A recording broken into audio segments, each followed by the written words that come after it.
ምስጢራዊ ትርጉሙ እንዲህ ከሆነ እንደ ሃይማኖት ምንድነው?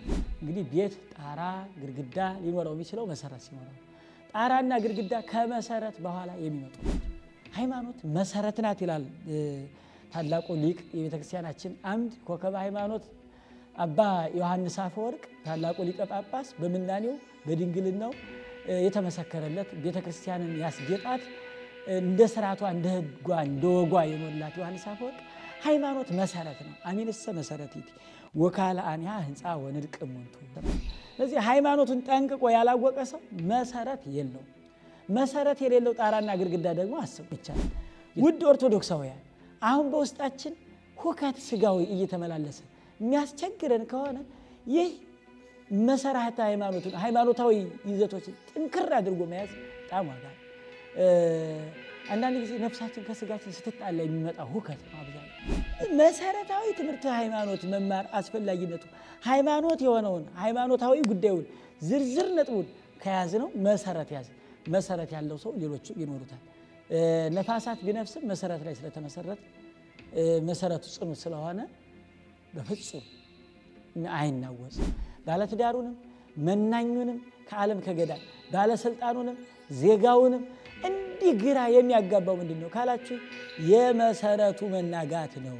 ስለዚህ ሰው መሰረታዊ የሆነውን ትምህርት ሃይማኖታዊ ጉዳዩን አጠንክሮ እስካልያዘ ድረስ በእግዚአብሔር በኩል ያለው አመኔታ እየተሸረሸረ እየጎደለ በሄደ ቁጥር መናጋት መበጣበጥ ይገጥመዋልና ሃይማኖት መሰረት ነው። ሌላኛው ሃይማኖት መንገድ ነው።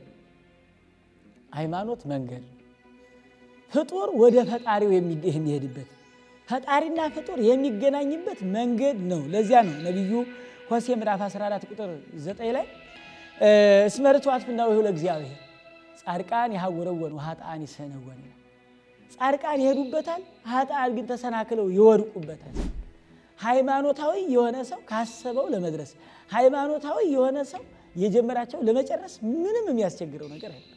ስለዚህ ያሰብናቸው ነገሮች የማይከናወኑት ምን ጀምራቸው ነገሮች ውጤታማ የማይሆኑት ካደር ለውጥ የማንመለከተው ለምንድን ነው ከተባለ የተዛባ ነገር ሲገጥም ሰው ከዚህ ከሃይማኖት ጎዳና ከተዛባ ሲያስብም ሲያቅድም ስራ ሲጀምርም የተዛባ ስለሚሆን ያ ነገር ደግሞ እግዚአብሔርን ስለማያስደስተው እግዚአብሔር በባህሪው ቸር ስለሆነ ሃይማኖት መጽናት ያስፈልጋል። ሌላኛው በር ነው።